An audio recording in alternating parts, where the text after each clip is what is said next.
반갑습니다. 에너지관리기능사 2015년 4회 기출문제 해설을 하겠습니다. 문제 1번. 보일러에서 배출되는 배기가스의 여열을 이용하여 급수를 예열하는 장치. 자, 이 문제의 핵심에서 배기가스의 여열이다. 잉여열을 말합니다. 남는 열. 왜 남을까요?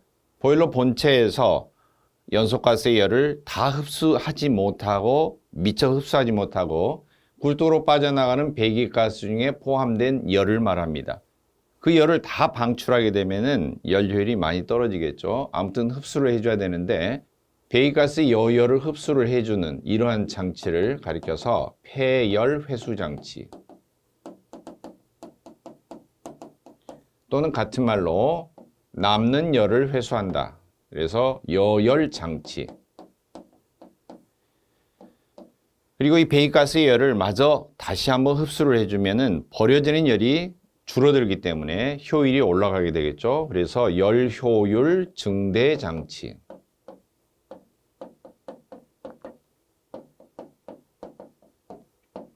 또는 같은 말로 에너지 절약 장치. 결국에는 효율이 높아지면 에너지가 절약이 되겠죠. 그래서 에너지 절약 장치.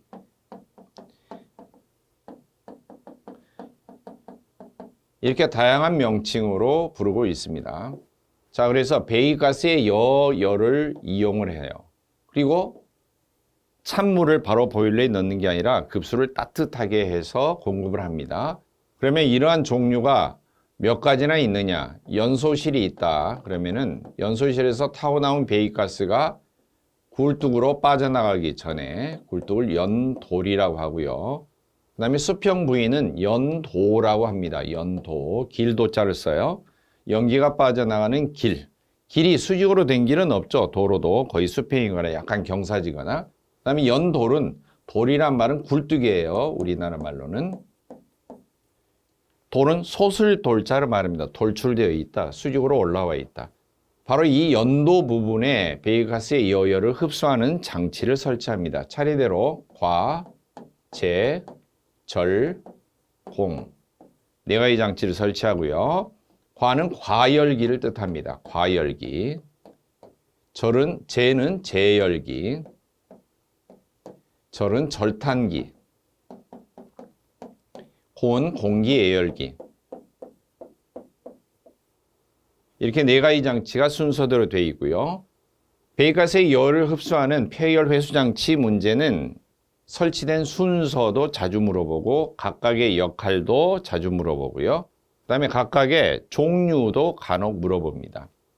그리고 이 연도에서 배기가스가 빠져나가는 코스에 설치가 되어 있기 때문에 장치 표면에 배기가스 성분이 자꾸 달라붙겠죠. 그래서 부식이 잘 일어납니다. 부식에 대해서도 잘 물어보고요.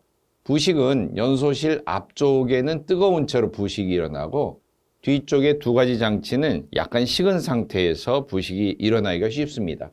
그래서 앞쪽에 과열기, 제열기는 고온 상태에서 부식이 일어난다. 그래서 고온 부식이라고 하고요. 뒤쪽에 두 가지 장치는 온도가 좀 떨어진 상태에서 부식이 일어납니다. 저온 부식이 일어나기 쉽습니다. 과열기, 제열기, 절탄기, 공기열기의 역할은 과열기는 보일러에서 발생한 증기를 더 한번 가열해서 과열 증기로 만들어주는 역할을 합니다.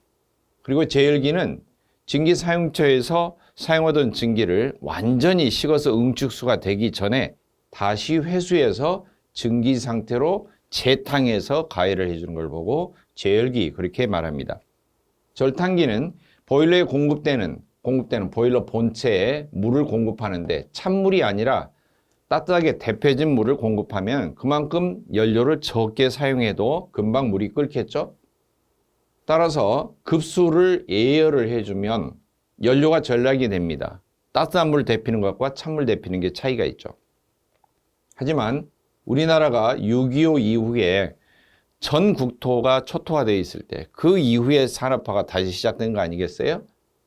그런데 그때 사용하던 산업용 보일러의 대부분이 사실은 석탄을 사용하던 보일러입니다. 그래서 당시 명칭이 석탄을 절약을 해주는 기기다. 그래서 절탄기라고 명칭이 붙어 있고요.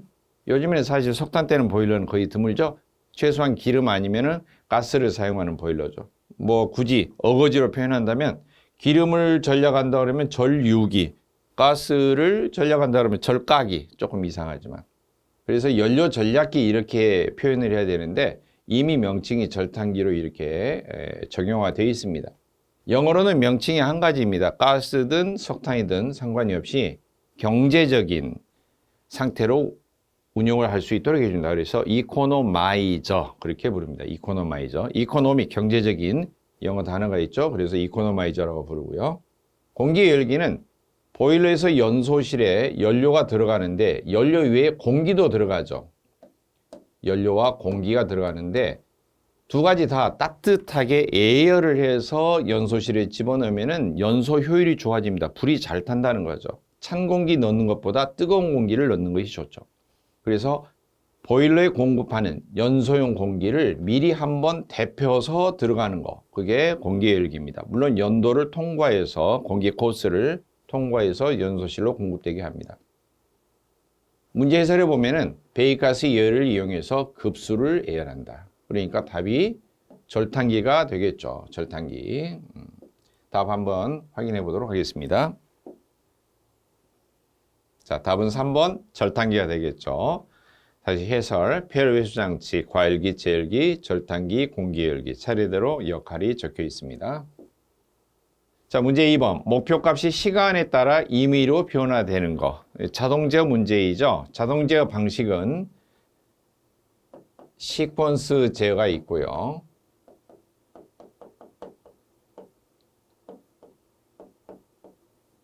그리고 피드백 제어가 있습니다.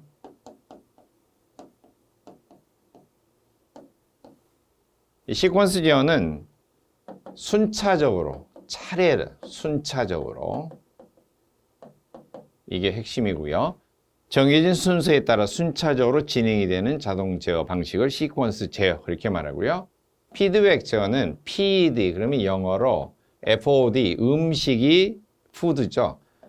가운데 단어를 EE로 바꾸면 feed가 됩니다. 그러면은 동사로 바뀌죠. 먹이다 라는 뜻이고요. 백은 가방이라는 소리가 아니고 거꾸로 백. 그래서 거꾸로 먹인다. 무슨 말일까요? 순수한 한글로 번역하면 되먹임 제어 그렇게도 말하고요. 이미 자동 제어가 되어서 컨트롤이 된 결과값을 다시 처음 상태로 되돌려서 오차가 생겼는지 안 생겼는지 검토를 해서 다시 한번 제어를 하는 거. 이게 피드백 제어입니다. 끊임없이 오차가 생기지 않도록. 그래서 두 가지 방식으로 구분하는데요. 이 피드백 제어가 대표적인 아주 이제 복잡한 자동 제어 방식인데 순서를 보면은 설비, 조작제, 검출. 암기 방법입니다. 설비, 조작제, 검출. 이렇게 구성되어 있어요. 설정부, 비교부,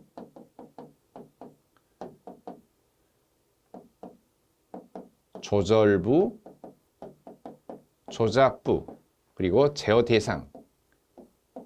제어 대상이면은 컨트롤을 해야 될 최종 대상이 되는 거죠. 순서가 이렇게 되어 있고요. 제어 대상의 결과값을 다시 검출해서 비교부로 되돌려 줍니다. 그러면은 비교부에서 하는 역할은 설정부에서 최초로 주인님께서 설정을 해놓은 목표값을 비교해 봐가지고 검출된 되돌아온 값하고 이 피드백 값하고 비교해서 남는지 모자라는지 계산을 합니다. 계산을 하면은 조절부에 보고를 해주겠죠. 조절부는 사람의 두뇌 역할을 하는 곳입니다. 그래서 판단부라고도 하고요. 그러면 조절부에서 판단을 해서 이 부족한 것을 보충하거나 남는 것을 어때요? 제거하거나 하려면은 어떤 조치를 취해야 되겠다. 판단을 해서 각각 기계들에게, 장치들에게 명령을 내리게 됩니다. 그러면 그 기계들이 작동하기 시작하고요. 조작부에서 작동이 되면은 최종적으로 컨트롤 해야 될 대상이 이제 조절이 되겠죠. 예를 들면 급수 제어다. 보일러에 물을 넣는 것은 수면계 2분의 1을 유지하도록 되어 있죠. 이게 상용 수위입니다. 항상 사용할 때 유지해야 될 적정 수위. 그러면 목표값이 수면계 2분의 1이에요. 설정을 해주겠죠. 그럼 비교부에서 수면이 도대체 이 정도 높이가 맞는지 안 맞는지 수면 검출기로 수위 검출기로 검출을 해서 센서로 검출을 해서 보고를 해줍니다. 그럼 비교부에서 이것을 이제 계산을 하겠죠. 아, 수면이 좀 낮아요. 2분의 1이 안 돼요. 계산하면은 계산한 결과를 조절부에 보고를 합니다. 그러면 조절부에서는 아, 물이 좀 모자라다고 판단하겠죠. 물이 떨어지게 되면은 그 상태에서 불을 세게 떼면은 보일러가 가열될 우려가 있으니까 한편으로는 버너 쪽으로 불을 조금 약하게 줄여봐 라고 명령을 내릴 테고, 더 중요한 것은 물이 부족하니까 직접적으로 펌프에게 명령을 내리겠죠. 펌프 가동, 펌프가 이제 가동이 되죠. 그러면 직접 그 급수량이 공급이 되죠. 그래서 최종적으로 제어 대상은 뭐냐면 물 높이죠. 물 높이. 이 수위를 컨트롤하기 위해서 처음부터 목표값을 정해줬던 거죠. 자, 그런데 이런 자동 제어 흐름 순서에서 자동 제어 종류를 더 세부적으로 분류하는 방법이 있습니다. 첫째, 이 목표값이 1년 동안 내내 변하지 않고 항상 고정되어 있느냐, 또는 상황에 따라, 시간에 따라 변화가 되느냐에 따라서 먼저 종류를 구분하고요. 두 번째로는 이 조절부 기능이 판단부라고도 하는데 이게 항상 켜져 있는지 아니면은 꺼지는 기능이 있는지, 그래서 두 가지로 또 구분합니다. 목표값은 항상 값이 정해져 있다. 1년 내내 일정하다 그러면은 한자로 값치이고요. 일정하다 그래서 정치 제어라고 합니다. 그런데 변화가 이루어진다. 뭔가 목표값이 일정하지 않고 변할 수가 있다 그러면은 값이 값치입니다. 값과 값치 한자로 그렇죠. 변하기는 변하는데 추치 제어라고 하는데 이 추치 제어가 뭐냐면 추가 탤런트 장혁이 주연했던 추노 있죠. 추노. 예, 노비가 도망가면 끝까지 추적해서 잡아들이는 노비 사냥꾼 추적한다. 딸을 추자예요. 딸을 값이 변하는데 어떤 상황에 따라서 변합니다. 상황에 따라 무엇에 따라 변화하느냐.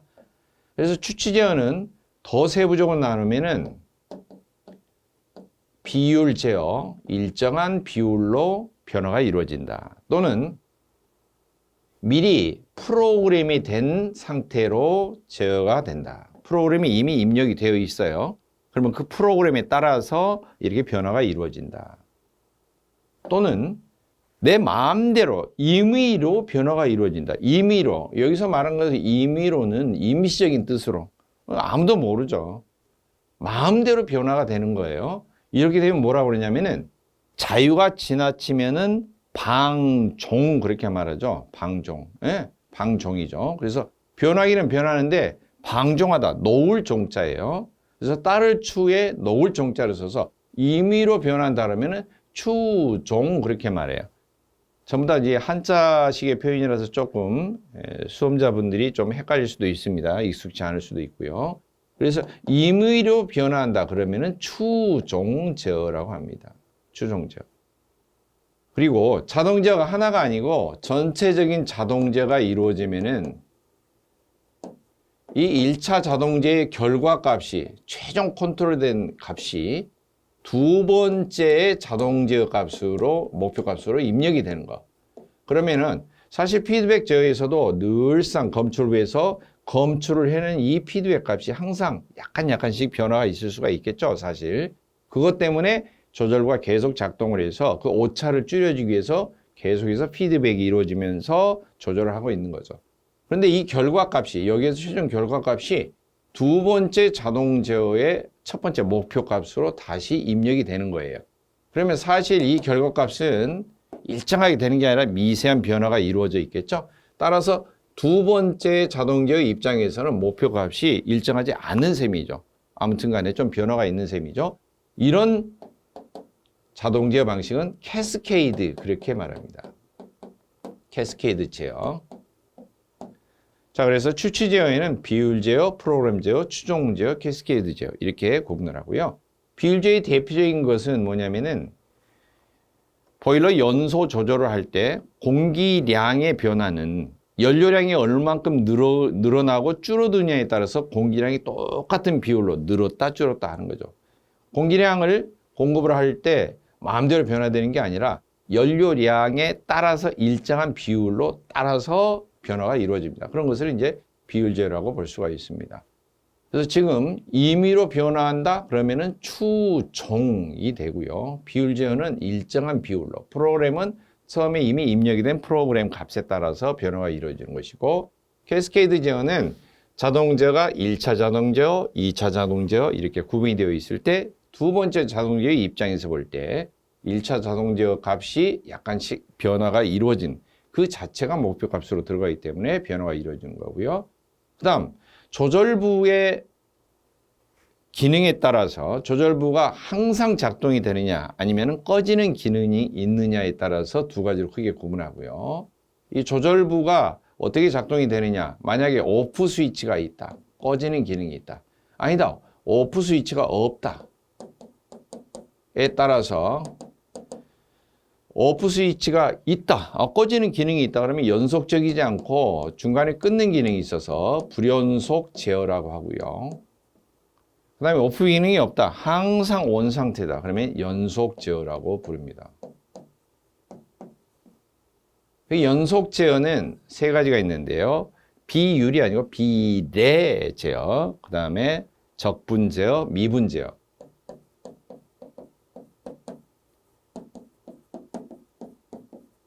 이렇게 세 가지 종류가 있고요.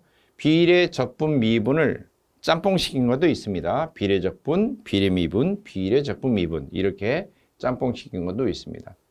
아무튼 자동 제어의 종류를 구분하는데 조금 설명이 많이 길어졌는데 요즘에 문제 경향이 그렇죠. CBT 시험이다 그러면은 컴퓨터로 기초가 된 테스트입니다. 컴퓨터 베이스드 테스팅 그러면은 컴퓨터 무작위로 추출하는 거죠. 그래서 문제 은행이라고 하는 곳에서 수천 문제 되는 곳에서 무작위로 추출을 하게 됩니다. 그리고 뿐만 아니라 최근 5개년, 6개년 정도에 따라서 이미 2016년도 이후부터 시행된 이후 문제가 계속 변화가 되고 있어요. 바뀌고 있는 거죠.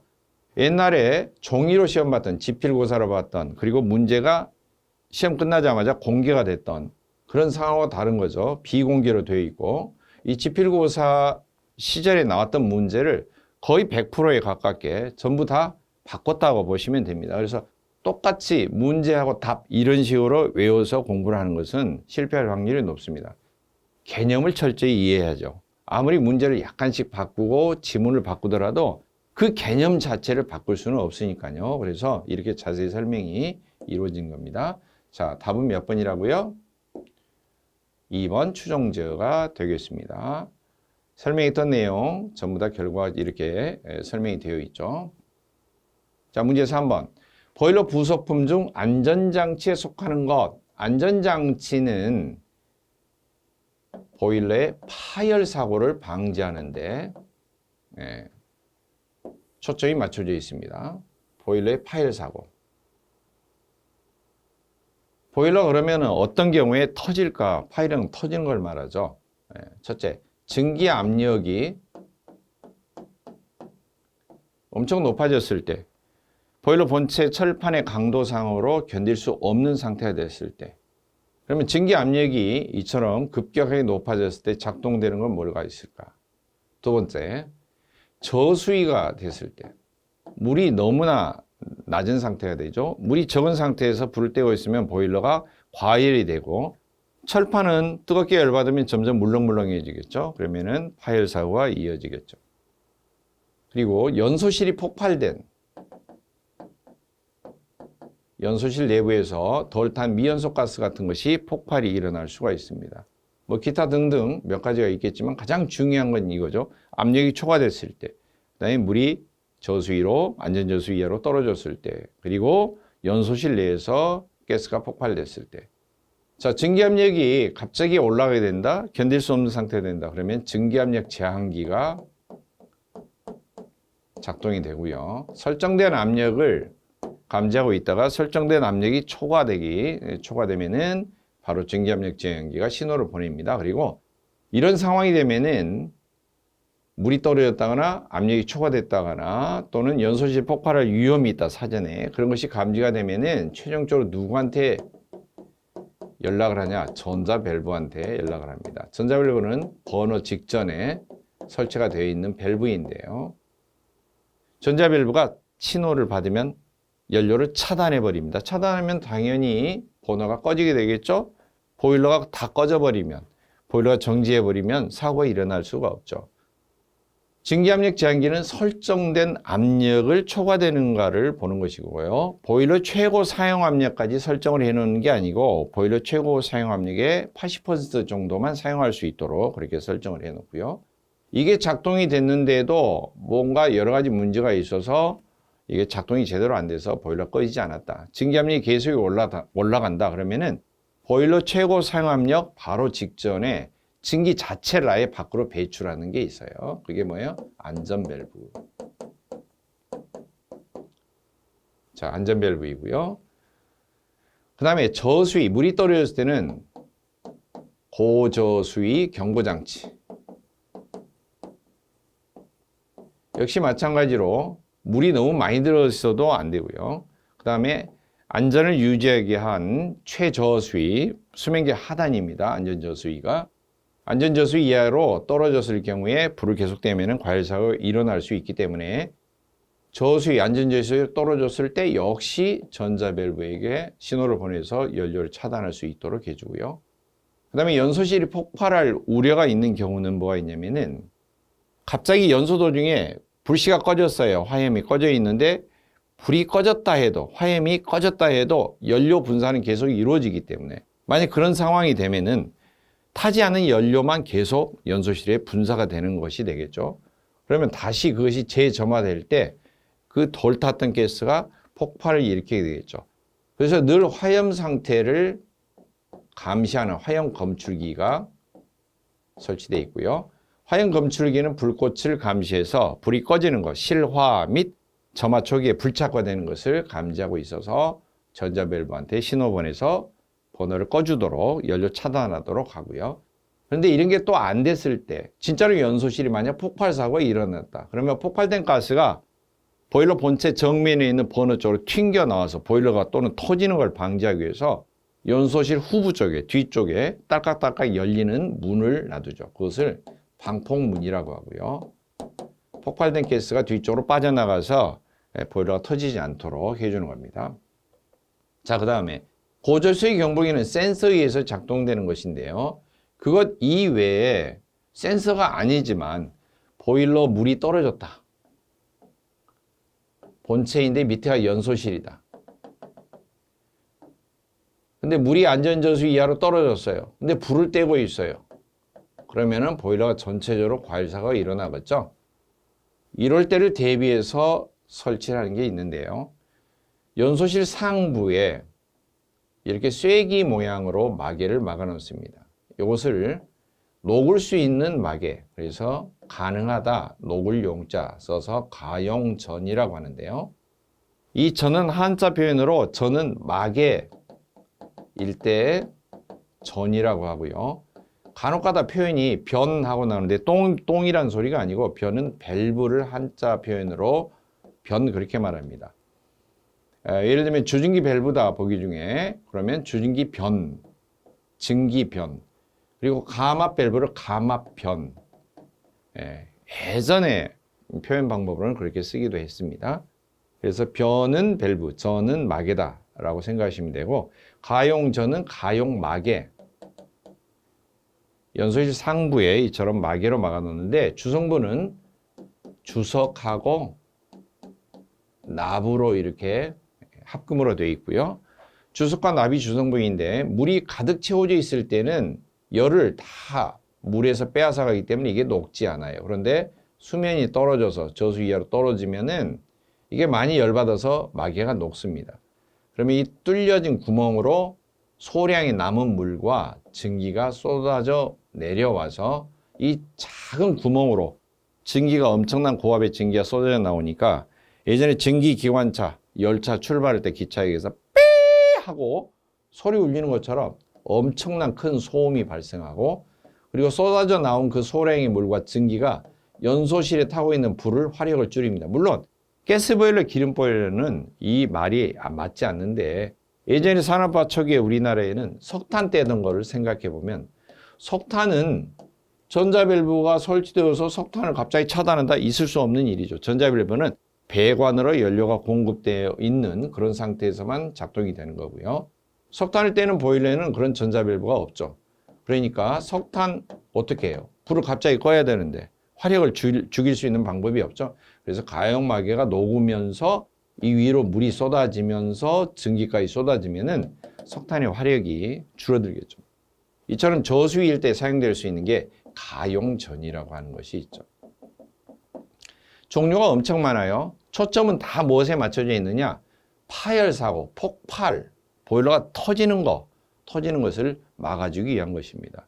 안전장치에 속하는 거, 여러분 뭐가 답인 것 같아요? 예, 설명드린 것처럼 주증기 밸브 아니고요. 가용전, 예, 가용마개.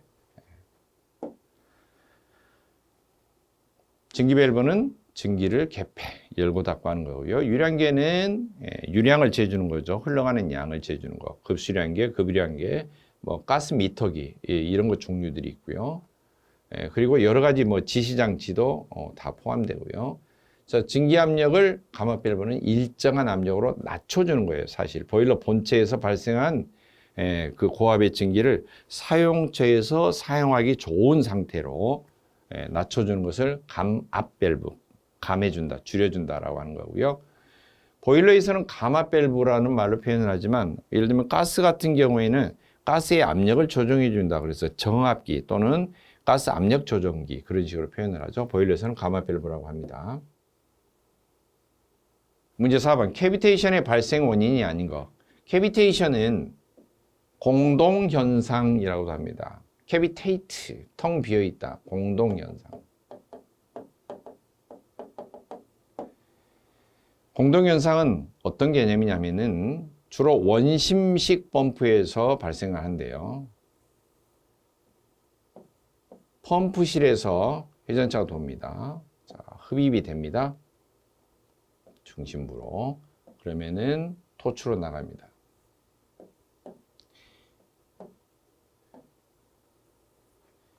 펌프 중심부에서 빨아 올려지는 수면까지의 높이를 흡입양정. 그리고 토출되는 관까지 높이를 토출양정. 그렇게 말하는데요.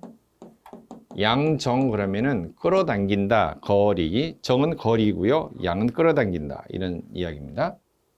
바다에서 배가 좌초되면 항구까지 무사히 끌어오는 배, 좌초된 배를 끌어오는 게 인양선 그렇게 말하죠.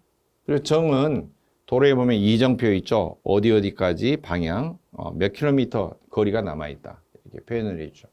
흡입양정과 토출양정 이렇게 돼 있는데 빨아 올려지는 이 흡입양정이 너무 크다. 너무 높다. 너무 크다. 이런 경우는 물이 잘 안 빨려오겠죠. 그런데 계속 임펠러는 도니까 여기가 텅 비어버리게 되죠.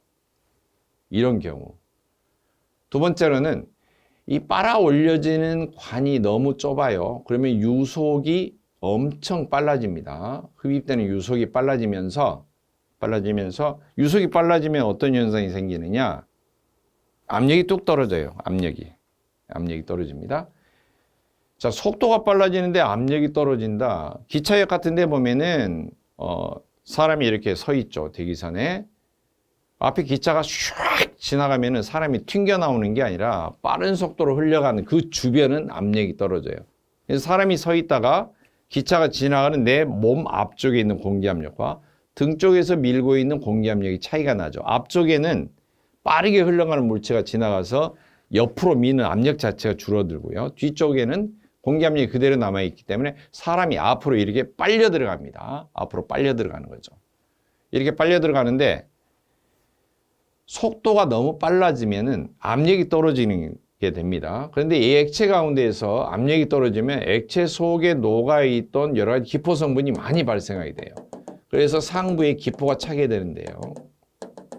속도가 빠르면은 그렇게 되면은 캐비테이션 현상이라고 합니다. 텅 비게 되는 거죠. 또는 이 임펠러가 너무나 빠른 속도로 회전할 때, 회전 속도가 너무 빨라.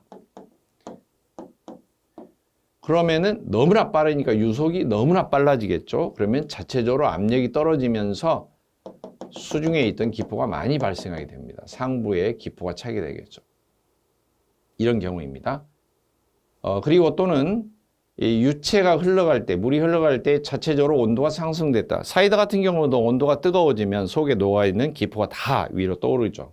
탄산가스가 빠져나오죠. 역시 똑같은 경우입니다. 그래서 지금 발생 원인이 아닌 거, 흡입양정이 지나치게 크다. 빨려 올라오는 높이가. 흡입관의 저항이 너무 크다. 마찰저항이 크면 어때요? 뻑뻑하겠죠. 여기에서 좁아지는 사이라든지 그런 거죠. 그 다음에 유량의 속도가 너무 빨리 흘러간다? 역시 그러면은 빠른 속도로 인해서 압력이 떨어져서 기포가 발생이 되는 거고요. 이 같은 말은 회전 속도가 너무 빠르다. 회전 속도가 너무 빠르다. 임펠러의 회전수 너무 빠를 때.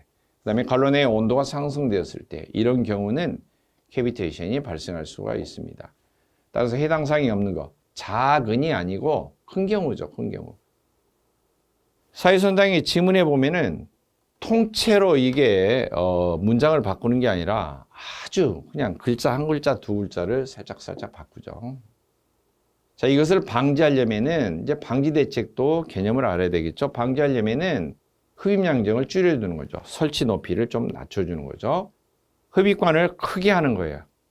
두 번째는 흡입관의 광경을 크게 하거나 펌프 회전실, 펌프실 양쪽으로 흡입이 되는 양흡입 펌프를 사용하거나 또는 회전수, RPM을 조금 적정하게 낮춰준다거나 또는 온도가 상승하지 않도록 해준다거나 이런 조치를 취합니다. 자, 문제 5번. 연료의 연소 온도에 가장 큰 영향을 미치는 것. 지금 불이 타는 것을 말합니다. 불이 타는 거. 가장 큰 영향을 미치는 게 뭘까요? 자, 공기비. 왜? 적정한 연료하고 적정한 공기량하고 잘 혼합이 돼야지 완전 연소가 되기 쉽습니다. 연소가 될 때 그 연소, 뜨거운 온도, 그 연소가 되는 온도가 연소 온도이고요. 발화점, 인화점, 회분 이런 것들은 가장 큰 영향을 볼 수가 없죠. 자, 회분은 재가 되는 성분이고요. 인화점은 불씨를 댈 때, 불씨 접촉할 때 불이 붙을 수 있는 그 최저 온도 그런 걸 뜻하고요. 발화점은 착화점이라고도 하는데 착화점은 불씨를 대지 않았는데도 연료 자체가 온도가 상승하면서 저절로 불이 퍽 하고 불이 붙는 온도를 발화점 그렇게 말합니다. 자, 가장 영향을 미친 거. 공기비, 연료하고 공기하고 섞여진 비율. 그 다음에 그 자체가 연소가 될 때 발생하는 발열량. 이게 가장 큰 영향을 미칩니다. 문제 6번. 수소가 15%, 수분이 0.5%인 중유의 고위 발열량이 1000kcal per kg입니다. 이 중에 저위 발열량은 몇 kcal per kg인가? 문제를 처음 접하신 분들은 물론 다른 별로 공부를 하셨겠지만 이런 개념의 문제가 나오면은 좀 풀기가 좀 어렵겠죠? 자, 연료는 가연 성분이 있어요. 가연 성분은 수소, H, 그 다음에 탄소, 그 다음에 황 이렇게 있습니다. 수소는 1kg 연소가 되면은 34,000kcal가 발생합니다. 탄소는 1kg 연소가 되면 8,100kcal가 발생합니다. 황은 1kg 연소가 되면 2,500kcal가 발생이 됩니다. 밑에 탄소, 수소, 황 두 가지는 타고 나면 CO2가 되고요. 황이 타고 나면 SO2, 이산화황, 다른 말로는 어황산가스라고 합니다. 이렇게 됩니다. 그런데 수소는 타고 나면 H2O, 물이 생성이 돼요. 연소 실내에서 34,000kcal가 발생을 하지만은 물이 만들어지니까 이 물이 순간적으로 증발을 하게 됩니다. 증발하면 열을 빼앗아 갑니다. 그래서 완전 연소가 되더라도 34,000kcal가 제대로 나오지 않고요. 약간의 깎아먹죠. 증발하는 증발열을 뺏기게 됩니다. 이런 증발열을 뺏기는 것을 고려하지 않고 34,000 나온다, 8,100, 2,500 킬로칼로리씩 나온다. 이런 측면으로만 계산한 발열량을 고위 발열량이라고 합니다. 이걸 고위 발열량이라고 하고요. 그리고 증발열 뺏기는 것까지 다 계산해서 털어서 완전히 이걸 제거한 그런 순수한 열량을 저위 발열량이라고 합니다. 저위 발열량을 구하는 식은 다음과 같습니다. 저희 발열량은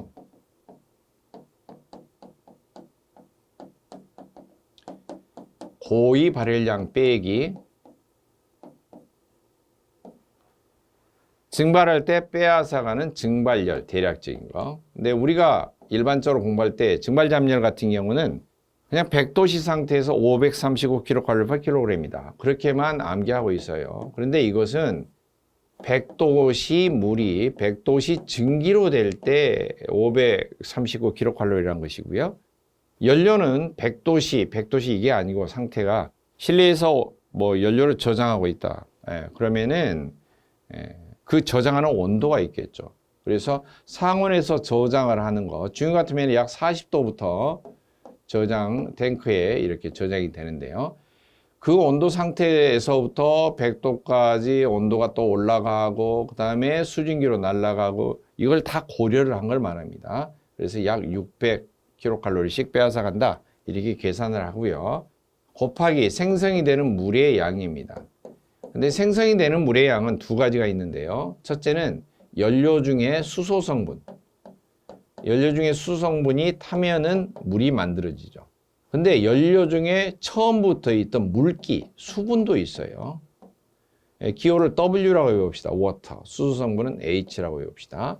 이 수분은 타지 않고 그대로 역시 물로 나오죠. 그래서 세밀히 보면 이 두 가지가 다 물의 양이라고 볼 수가 있습니다. 그러면 수소가 타면은 물이 만들어지는 것은 얼마나 될까? 연소 반응식 보면 H2 플러스 2분의 1 O2는 H2O. 분자량으로 따지면 H2, 수소 하나 원자가 1이니까 1 곱하기 2는 2죠. 즉 수소가 2kg이 타면은 물은 1 곱하기 2 플러스 산소 원자 하나가 16입니다. 원자량이. 그러면은 얼마예요? 18이죠. 그러니까 물의 분자량은 18입니다. 즉 수소 2kg이 연소가 되면은 18kg의 물이 생성이 된다는 거죠. 물론 산소가 16kg이 합해진 거죠.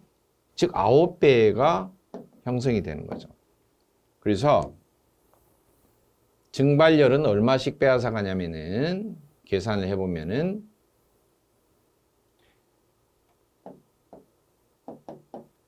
600kcal씩 그리고 곱하기 수소 성분 들어있는 kg 수의 9배 플러스 연료 중에 처음부터 들어있던 수분 kg 수 VH 플러스 W 이렇게 식을 쓸 수가 있습니다. 자, 그러면 다시 한번 문제 보죠. 저희 발열량은 어떻게 구한다? 고위 발열량 만에서 빼기 600kcal씩 곱하기 9배 수소는 15%다 이렇게 퍼센트로 나왔어요. 킬로그램은 안 나오고. 근데 문제를 잘 보면 다 연료 1kg 기준이죠. 1kg의 15%다? 그 말은 0.15kg이다. 이런 소리죠. 그러니까 퍼센트를 떼고 그냥 숫자로 바꾸면 됩니다. 0.15 플러스 수분 0.5%니까 0.005 이렇게 해서 계산기를 누르면 됩니다. 여러분이 계산기 눌러서 지금 수업을 듣고 있지만 계산기 눌러서 직접 공부하면서 확인을 해보시면 되겠습니다. 답은 계산기 누르면 9187. 계산기 눌러서 값을 확인해 보세요. 문제 7번. 부르동관식 압력계를 부착할 때 사용되는 사이펀관 속에 넣는 물질은 자, 압력계가 있죠.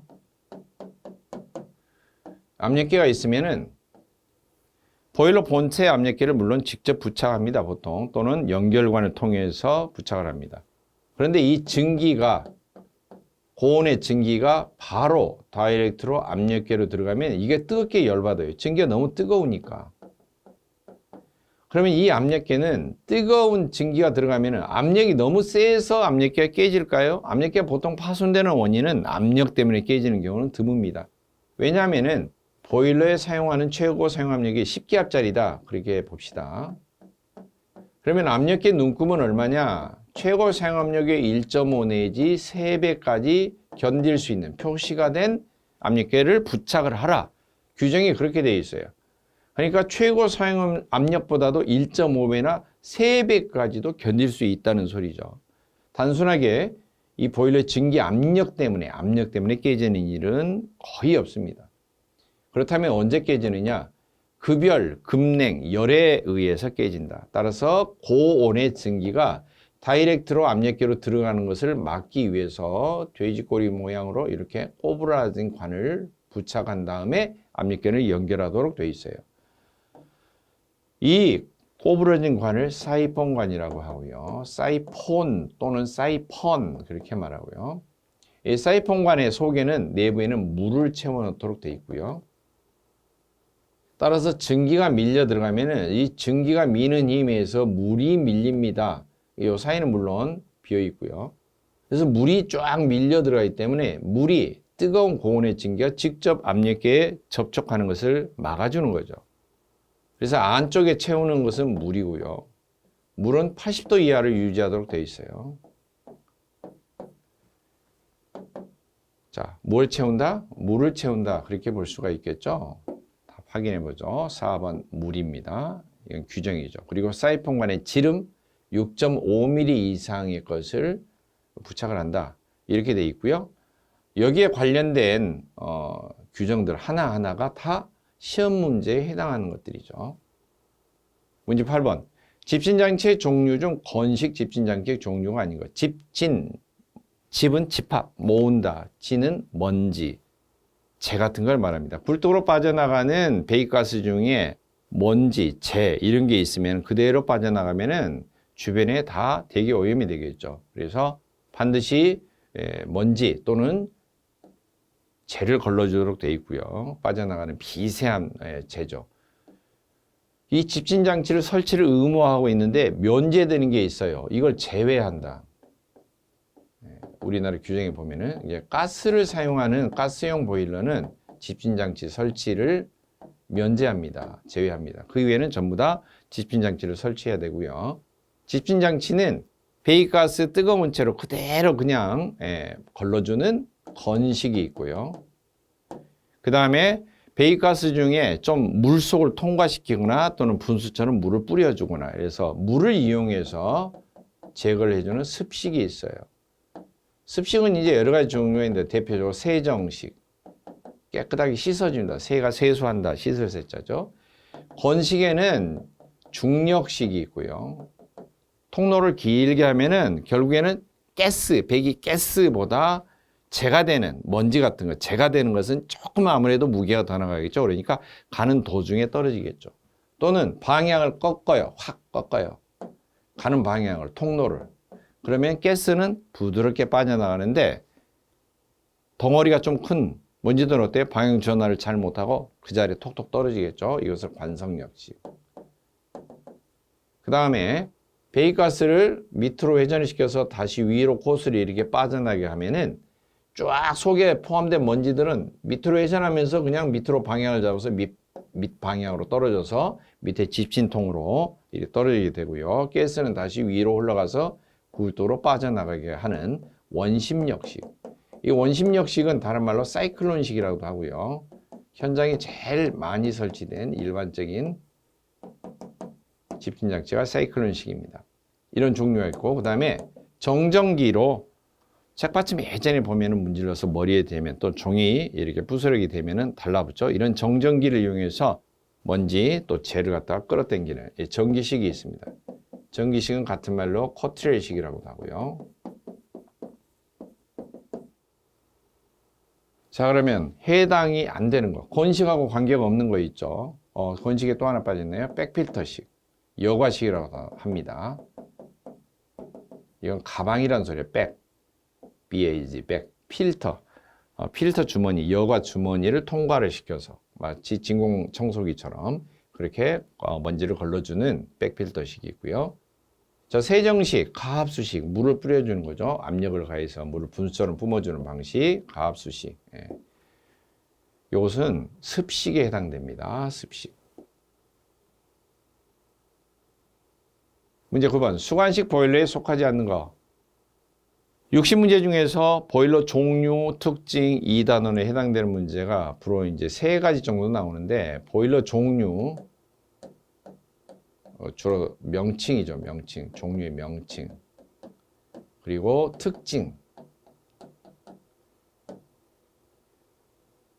각각 한 문제씩 거의 일정하게 출제가 되고요. 그리고 이제 보일러의 본체의 균열 여부를 파악하기 위한 수합시험. 2장 단원에 보면은 보일러 종류 및 특징에서 종류 한 문제, 특징 한 문제, 수합시험 한 문제 이렇게 나온다고 그랬죠? 그래서 이제 종류, 그것을 물어보는 거죠. 수관식 보일러는 크게 보면 자연순환식, 강제순환식 이렇게 구분하고요. 자연순환식은 수관의 모양이 반듯반듯하게 되어 있는 직관식, 그리고 곡관식 이런 것 등이 있죠. 곡관식이 대표적인 것이 2동 D형, 3동 A형. 직관식은 스바다가 있죠. 대표적으로 스바다, 스네기찌, 바브콕, 다쿠마.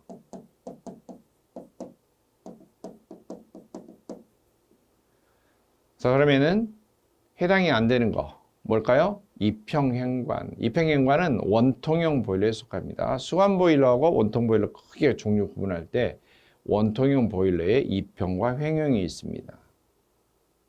자, 그래서 이평행관식은 원통형 보일러에 속한다. 문제 10번. 공기 애열기의 종류에 속하지 않는 것. 공기 애열기 종류는 이제 폐열 회수 장치 중에 하나죠. 과열기, 제열기, 절탄기, 공기 애열기. 각각의 역할도 문제지만 종류를 간혹 물어봅니다. 종류 문제는 과열기가 물론 제일 많이 나오고요. 그 다음에 공기 애열기. 이렇게 두 종류가 주로 이제 출제가 된다. 이렇게 볼 수가 있습니다. 속하지 않는 것, 전열식, 재생식, 증기식인데 방사식 이런 종류는 없습니다. 공기열 종류 구분 살펴보겠습니다. 열이 전달되는 방식에 따라서 전열식, 재생식, 증기식. 그리고 열가스가 흘러가는 방향에 따라서 병류, 항류, 혼류 이렇게 하는데, 배기가스가 이렇게 흘러가면은 또는 연소가스, 공기 흐름이 이렇게 따라가면서 대표해진다. 이렇게 나란히 따라간다 그러면 병류형이고요. 그 다음에 향유형은 서로 마주본다. 서로 미팅하면 얼굴을 향하고 있는 거죠. 서로 마주보고 있는 거죠. 그래서 바라볼, 마주대할 향이죠. 이게 이렇게 거꾸로 가는 것을 향유. 혼류는 섞어진 거죠. 배기가스가 흘러가면은 이렇게 병류했다가 다시 향유했다가 이렇게 섞어진 것을 혼유형이라고 하고요. 열가스 흐름 방법에 따라 병류, 향유, 혼류는 공기 애열기뿐만이 아니라 과열기 종류도 똑같은 방식으로 종류를 구분합니다. 다만 이제 전열 방식에서는 과열기에서는 전열, 재생, 증기 그렇게 구분하지 않고 대류식, 복사식, 대류 복사식 그렇게 구분합니다. 문제 11번. 비접촉식 온도계의 종류가 아닌 거. 온도계는 크게 종류가 접촉하냐 아니면 접촉하지 않느냐 이렇게 구분하는데, 온도를 측정하고자 하는 곳에 직접 접촉을 해서 이렇게 대보고 측정하는 것을 접촉식이라고 하고요. 접촉하지 않고 마치 사진기로 찍는 것처럼 그냥 들여다보면은 측정이 되는 것을 비접촉식이라고 합니다. 비접촉식은 주로 빛을 이용하거나 또는 복사열을 주로 이용해요. 가령 불이 붙어 있는 물체는 그 온도에 따라서 빛깔이 조금 달라지죠. 빨간색보다는 주황색, 노란색, 흰색, 막 청색 이렇게 넘어갈수록 온도가 높은 상태이고요. 그 다음에 이제 복사열을 많이 이렇게 발산할수록 온도가 높은 거죠. 그래서 그것을 측정하는 방식이 광고온도계, 빛으로 광정관식 온도계 또는 복사열을 측정하는 게 방사온도계고요. 열전대 온도계라는 것은 열에 의해서 전류가 저절로 발생하는 띠, 허리띠 대입니다. 혁대 그러듯이 가죽 허리띠 하듯이 대는 반도체의 띠를 말합니다. 자, 반도체 일정을 양쪽을 이렇게 접합을 시키고 여기에 물론 이건 이제 접촉부, 측온부입니다. 측온, 온도를 측정하는 부위. 그다음에 이쪽을 차게 유지해요. 그러면은 저절로 전기가 발생해요.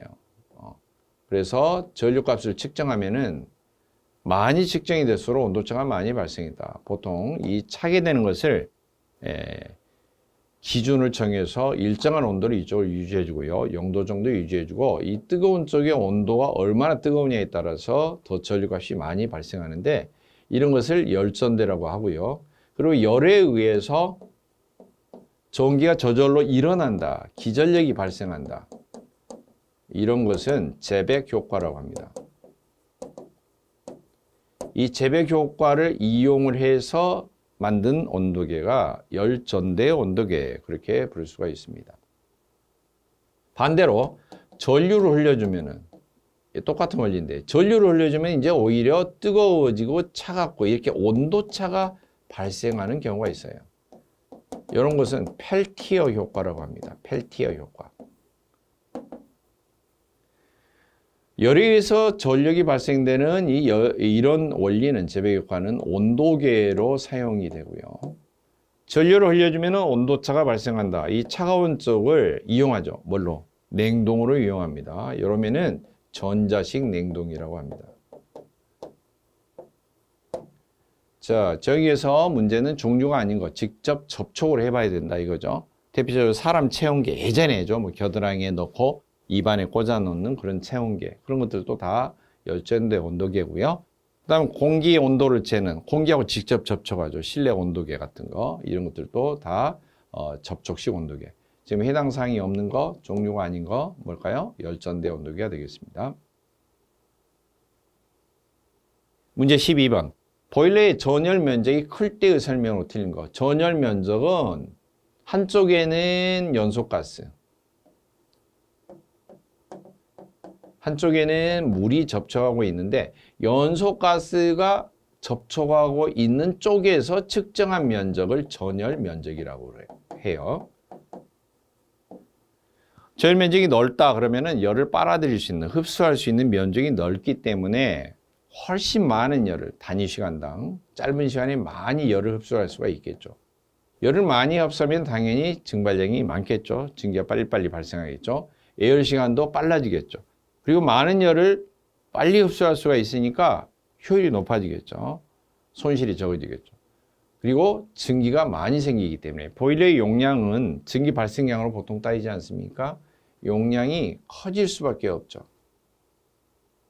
그래서 용량이 적다라고 하면은 틀린 말이 되죠. 크다라고 해야 되는데. 문제 13번. 보일러의 연도에 설치하는 댐퍼의 설치 목적과 관계가 없는 것. 댐퍼.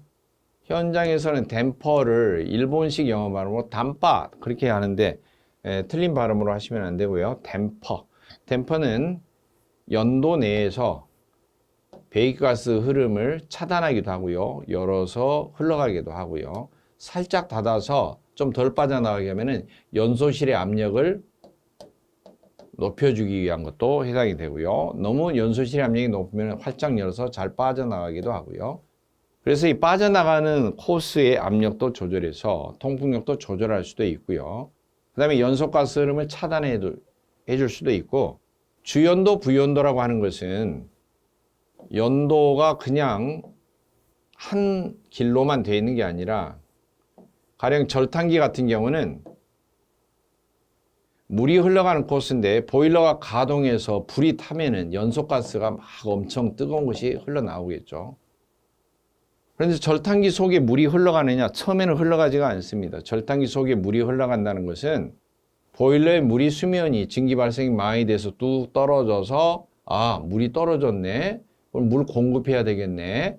그래서 펌프에서 물을 공급을 개시할 때 그 펌프가 잡아당기는 힘에 의해서 절탄기 속에 물이 흐르기 시작합니다. 따라서 보일러 가동 초기에는 절탄기에 물이 고정되어 있죠. 물이 흐르지 않는 상태죠. 그런데 뜨거운 연소가스가 흘러가면은 절탄기가 과열될 수가 있어요. 그래서 이처럼 바이패스로 지나가는 연도를 설치해서 댐퍼를 설치합니다. 통로를. 평상시에 처음에 가동 초기에는 절단기 물이 유동 흘러가지 않은 채 그런 상태에서는 주 댐퍼를 닫아주고 그 다음에 부연도에 있는 댐퍼를 열어놔요. 그러면 이쪽으로 빠져나가고요. 그 다음에 유동이 되기 시작하면, 물이 흐르기 시작하면 그걸 어떻게 할 수 있냐? 펌프가 가동되는 것을 체킹을 하면 아, 절단기 속에 물이 흐르구나 판단이 되면은 이제 열어주고 닫아주고 가동하는 게 이런 식으로 이쪽 열고 앞쪽 열고 여기 닫고 여기 닫고 이렇게 방향으로 이렇게 전환을 해줍니다. 자, 매이나 끓음을 제거한다. 매이나 끓음을 제거한다. 끓음 제거한다. 이게 달라붙은 거, 전열면 표면에 달라붙은 수건 같은 거 끓음 제거하는 것이 수트 블로브라고 하는 것이 있어요. 장치가. 그래서 1번은 전혀 해당이 없는 장치고요. 문제 14번. 통풍력을 증가시키는 방법으로 옳은 거. 통풍력은 배기가스가 빠져나가는 힘입니다. 굴뚝으로 얼마나 활발하게 빠져나가느냐, 그게 통풍력인데 굴뚝으로 연기가 힘차게 빠져나가려면 물론 송풍기를 달면 되겠죠. 송풍기로 빨아들여서 쫙 뿜어내면은 통풍력이 커집니다. 그래서 배기가스가 빠져나가는 그러한 종류로 구분할 때 통풍이, 즉 공기가 어떻게 들어오고 배기가스가 어떻게 빠져나가느냐, 공기가 흘러 들어오고 배기가스가 흘러나가고 하는 것을 다 통풍이라고 하는데, 이 통풍하는 방식이 송풍기를 전혀 설치하지 않고 굴뚝 높이로만 조정해서 빠져나가게 하는 것을 자연 통풍이라고 하고요. 송풍기를 설치하는 것은 강제 통풍이라고 해요. 송풍기를 설치하는 방식에 따라서도 버너 앞쪽에만 있으면은 밀어 넣으면은 압입 통풍이라고 하고요. 연도 쪽에 굴뚝 직전에 설치해서 빨아들이는 것을 흡입 통풍이라고 하고요. 그 다음에 버너 앞과 연도 쪽에 다 설치하는 것은 평형 통풍이라고 합니다. 그래서 강제 통풍은 압입, 흡입, 평형이 있고요. 가장 통풍력이 큰 게 뭐냐? 평형. 그 다음에 두 번째로는 흡입, 그 다음에 압입, 그리고 자연 통풍이 가장 통풍력이 안 좋습니다.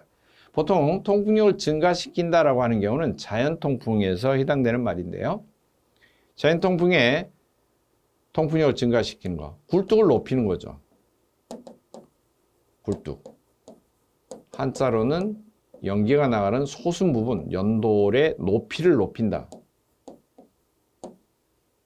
그리고 여기를 연돌의 단면적을 크게 해줘요. 굴뚝을 크게, 통로를 크게. 그리고 수평 부위를 연기가 흘러가는 것을 연도라고 했죠. 연도의 길이는 짧아야 돼요. 옆으로 가는 것이 가다가 식으니까.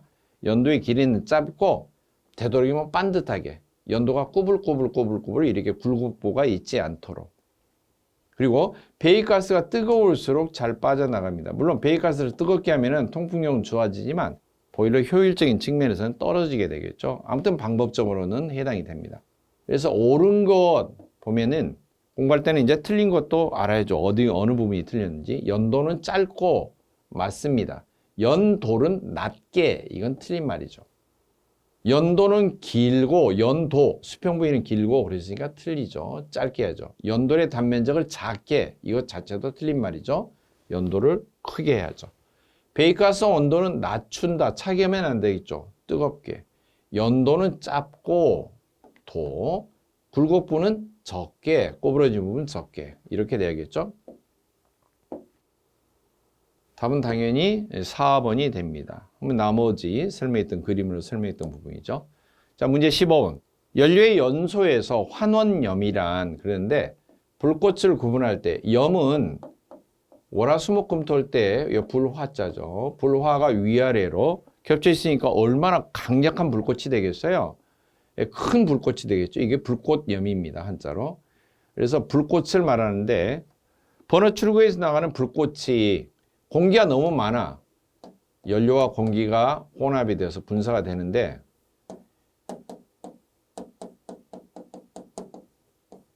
이 화염이 공기가 너무나 많이 들어간 상태가 되면 연료가 다 연소하고도 공기 중에 남아도는 산소가 포함된 불꽃이 돼요.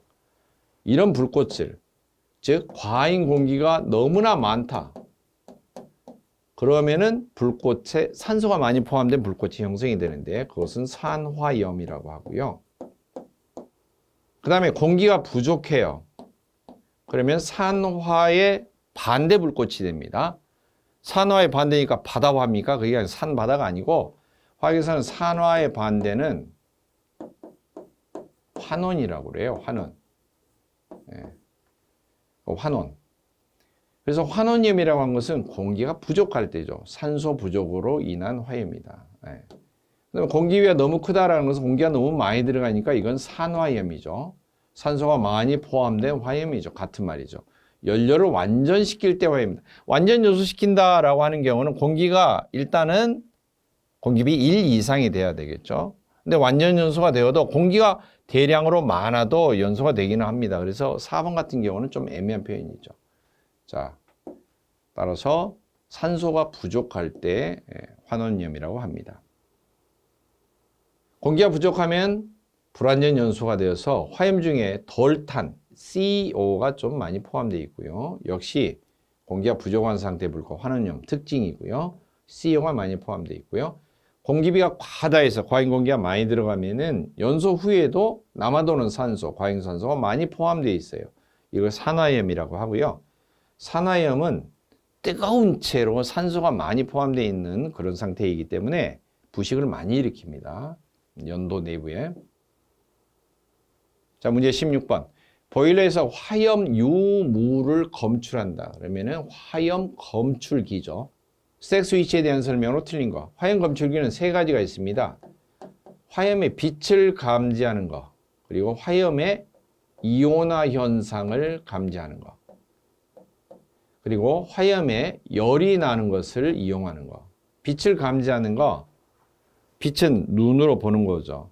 그리고 화염을 영어로는 플레임이라고 합니다. 빛을 눈으로 보니까 사람 눈, 영어로 eye죠. eye, 플레임 eye이고요. 그 다음에 이온화 현상을 검출하는 검출봉을 사용하는데요. 검출봉, rod라고 합니다. 플레임 로드. 그 다음에 열을 이용하는 것은 연도에 주로 스택하는데요. 연도를 스택이라고 그래요. STACK. 스택, 연도에 설치하는 스택 스위치. 주로 스택 스위치는 원리는 바이메탈 스위치입니다. 팽창 유리 다른 금속 두 개를 붙여서 열받아 있을 때 휘게 해서 스위치를 누른 상태로.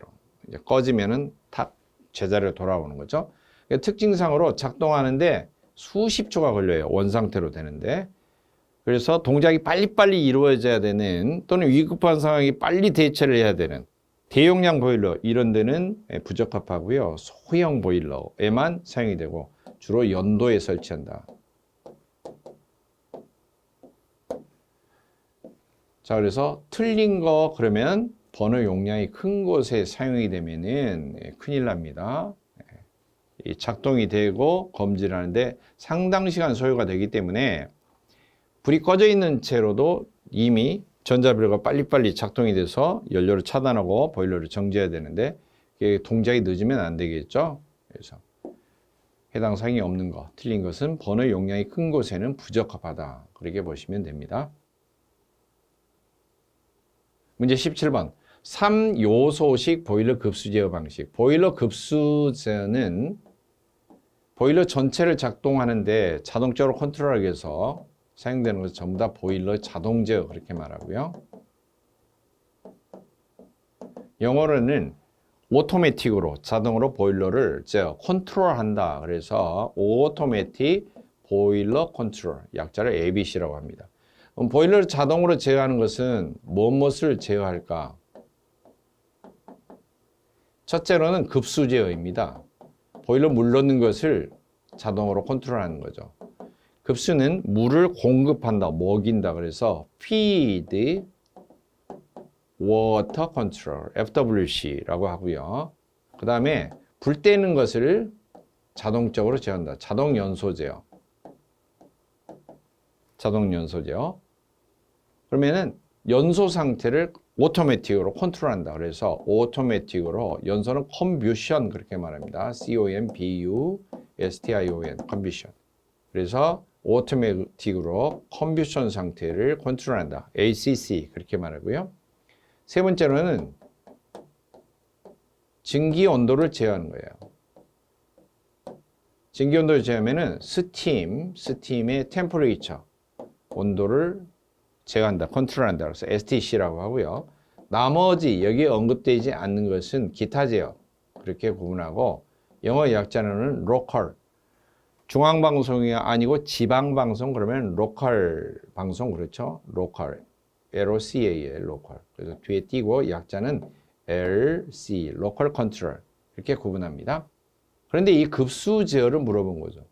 이 급수 제어는 급수가 제대로 되고 있는지 최종 목적은 사실 급수 제어를 하는 목적은 수면계 2분의 1 상용 수위를 적정하게 유지해 주기 위한 겁니다.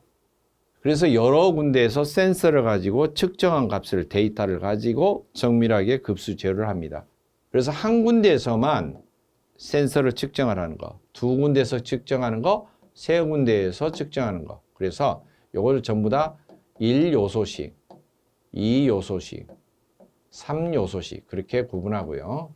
그럼 도대체 무엇을 센서로 측정하느냐? 암기법은 수준급이 있어요. 수준급이 아니라 발음이 비슷한데 수준급이 있습니다. 1요소씩은 수위, 물 높이 딱 하나만 측정하는 것이고요. 2요소씩은 수위하고 증기 빠져나가는 양, 얼마나 증기가 많이 나거든요. 물이 물론 떨어져 있는데 증기가 천천히 나가면 당장 급한 건 아니죠. 좀 천천히 대처해도 되지만 물이 떨어져 있는데 증기량이 많이 빠져나갔어요. 그러면은 빨리빨리 해야겠죠. 그래서 수위 증기량. 세 번째 수준급은 수위 증기량 그리고 급수량까지 실제로 공급되고 있는 물까지 밸런스가 맞는가 안 맞는가 세 군데에서 다 측정을 해서 컨트롤하면은 3요소식이라고 합니다. 그래서 3요소식은 수위, 증기 유량, 증기량, 급수량 이렇게 세 가지를 하는 것을 말합니다.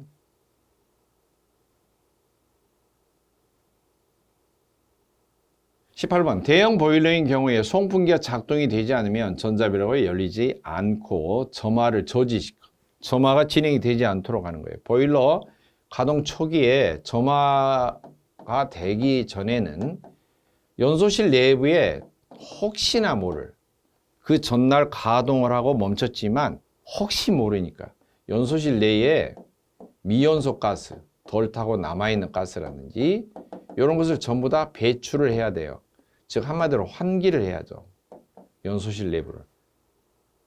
연소실 내부를 환기를 하는 작업을 영어로는 purge라고 하는데요. P-U-R-G, purge라고 합니다. 그런데 영어에서 뭐뭐 전에, 점화 전에, 뭐뭐 전에 그러면은 pre라고 하고요. P-R-E. 그래서 이것을 pre-purge라고 합니다. 그리고 불이 다 꺼진 다음에 보일러 다 정지하고 난 다음에 뭐뭐 후에 그러면 똑같이 그것도 환기를 하는데 퍼지를 합니다. 연소실 내부를 싹 배출합니다. 근데 뭐뭐 후에 그러면은 포스트라고 합니다. POST. 지금 코로나가 종식되고 끝나고 난 후에는 포스트 코로나 시대라고 그러죠. 자, 그래서 포스트 퍼지 그렇게 말해요. 포스트 퍼지는 불 꺼진 다음이니까 관계가 없지만 점화 전에 혹시 미연소 가스가 남아있으면 점화가 진행이 되면 폭발이 일어날 수가 있겠죠. 따라서 송풍기가 가동이 안 되면 프리퍼지가 안 되게 되고 따라서 송풍기가 가동이 안 되면 프리퍼지가 안 되니까 미연소 가스 폭발 우려가 있고 그래서 이 신호를 송풍기가 가동이 된다 안 된다 물론 송풍기에다가 센서를 꽂아 놓은 게 아니고요. 송풍기 출구에 풍압 스위치 바람이 나오는 압력을 측정하는 풍압 스위치가 검출이 안 돼요. 그러면 전자밸브에 연결해서 아예 점화가 진행이 되지 않도록 전자밸브를 차단시켜 버리는 거죠. 그래서 그런 경우를 프리포즈 인터록이라고 하고요. 인터록은 자동적 용어죠. 인터록. 내부적으로 내부적으로 록 열쇠죠. 잠금 장치입니다. 그래서 뭔가 조건이 선행되는 조건이 꼭 갖춰야 될 필수 조건이 뭔가 만족이 되지 않으면 다음 단계에서 스톱을 시켜버리는 자동제어를 전부 다 인터록이라고 하고요. 보일러에서는 파일 사고를 막기 위해서 이 인터록 제어가 설치가 되어 있죠. 5대 인터록이 있습니다. 자, 첫째, 증기 압력이 초과되면은, 사용 압력이 초과되면은 차단을 시켜주는 인터럭이 있고요. 그 다음에 화염을 검출해서 정지를 시켜주는 불착화 인터럭이 있고요. 그 다음에 여기 나오는 프리포즈 인터럭이 있고요. 그 다음에 저수위, 물이 떨어지면은 안전저수위 이하로 떨어지면 위험하기 때문에 불을 꺼주는 저수위 인터럭이 있습니다. 그리고 마지막 저연소는 저연소 인터럭이라고 하는 것도 있는데요. 저연소 인터럭은 버너에서 불을 뗄 때 여기는 전자밸브고요. 전자밸브 그 전에 연료 조절 밸브가 있어요. 연료량을 조절해야 되는데요. 보일러가 물이 좀 떨어지고 불을 조금 줄여야 될 때는 연료 조절 밸브가 자동으로 연료량을 조금 줄여줘야 됩니다. 근데 이게 제대로 작동이 안 되면 위험하죠. 즉 불을 줄여줘야 될 때, 저연소로 잘 조절이 안 될 때, 그러면 위험한 상황이 될 수 있기 때문에 아예 버너 직전에 전자 밸브가 연료를 차단해버리는 시스템을 저연소 인터럭 그렇게 말합니다. 각각의 단독적으로 다 문제가 골고루 나오고 인터럭이라고 하는 것은 60문제 중에 꼭 나오는 문제 중에 하나이죠. 그러니까 단순하게 답 이렇게 해서 외우지 마시고 보일러 이 문제 나올 때 지문도 바뀌고 보기도 바뀌고 이렇게 다 할 수가 있죠. 하지만 개념은 알아두시는 게 좋겠죠.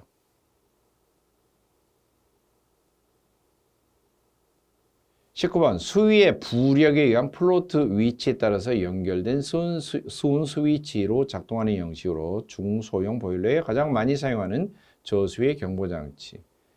이 수면을 측정하는 거, 그게 여러 가지가 있습니다. 부전열차 그렇게 외우면 됩니다. 수위 측정을 하는데 부전열차. 부는 부자식입니다. 부자. 가난한 사람은 뭐 씁니까? 뜰 부자입니다. 부력이라는 소리죠. 이거 플로트식. 같은 말로 플로트식의 대표적인 경보기가 뭐가 있냐? 맥도널식이 있어요. 맥도널식. 햄버거 파는 회사 아닙니다. 자, 그 다음에 전극식. 그 다음에 열팽창식. 그리고 차압식. 압력 차이를 측정한 겁니다. 지금 부력에 의해서 플로트 스위치에서 작동이 된다. 대표적으로 이제 맥도널식인데요. 답은 4번이고요. 전극식 같은 경우는 이제 수면계를 좀 크게 해가지고 최소한 전극봉이 3개입니다.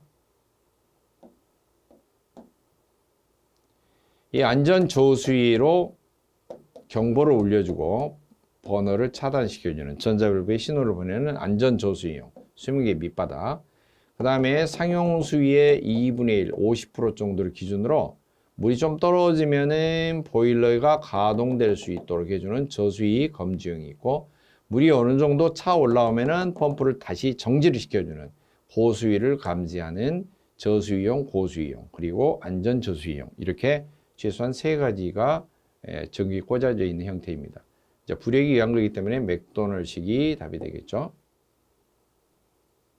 20번. 증기 발생이 활발해지면 증기와 함께 물방울이 같이 비산해서 증기관으로 취출이 되는데, 이때 드럼 내의 증기 취출구에 부착해서 증기 속에 포함된 수분 취출을 방지해 주는 거.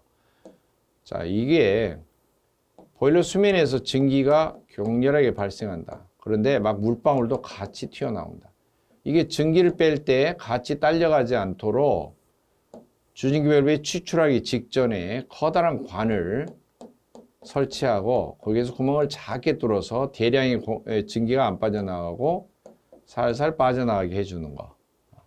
이런 걸 뭐냐면은 일단 물방울이 튀어 올라오는 거, 이런 현상을 비수현상이라고 합니다. 나을 비자를 씁니다. 비수현상. 그리고 이 비수현상이 주로 일어나는 이유는